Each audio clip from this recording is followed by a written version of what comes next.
When I ran clinics, I always started them on a Tuesday. So the people would quit smoking the night they'd come in, and I would see them on Wednesday and Thursday and Friday. I would not see them on a Saturday and Sunday, although I'd have contact with them by phone. And then on Monday, we would have the next session, Monday evening normally, unless it was a corporate clinic. It was funny because I used to get people coming in on the Monday.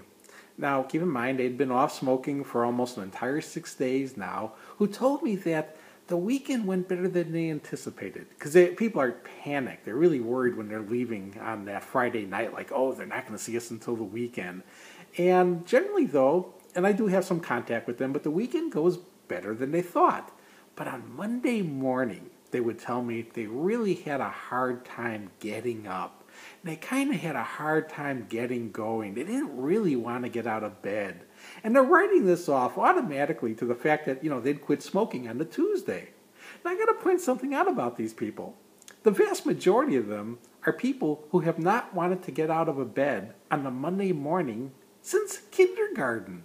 It was the end of the weekend. It was getting back to school at that time. Now it's getting back to work. It's getting back to a routine that they didn't like. And they were writing it off to being a tough time because they quit smoking on Tuesday.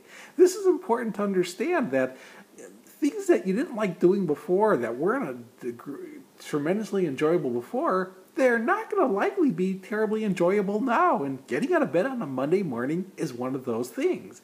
It's an example, though, of a lot of circumstances that you may find yourself encountering, things you never liked doing before, whether it be a test, whether it be, some sort of project that you do once a month for work that you always hated doing, whether it's shoveling, whether it's, just any kind of activity whatsoever that you would always do before as a smoker and would not enjoy it, and now you encounter it as an ex-smoker and you still don't enjoy it, and you're thinking like somehow you're not enjoying it because you don't smoke anymore.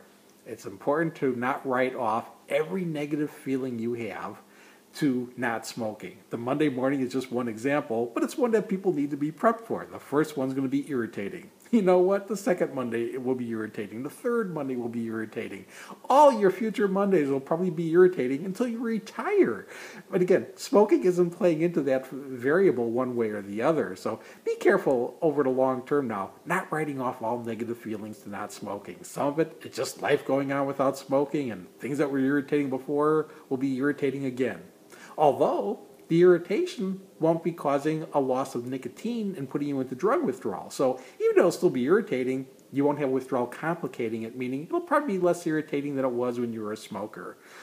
To be able to face all future Mondays and all future irritating activities with your quit intact and still just remembering of sticking to your personal commitment to never take another puff.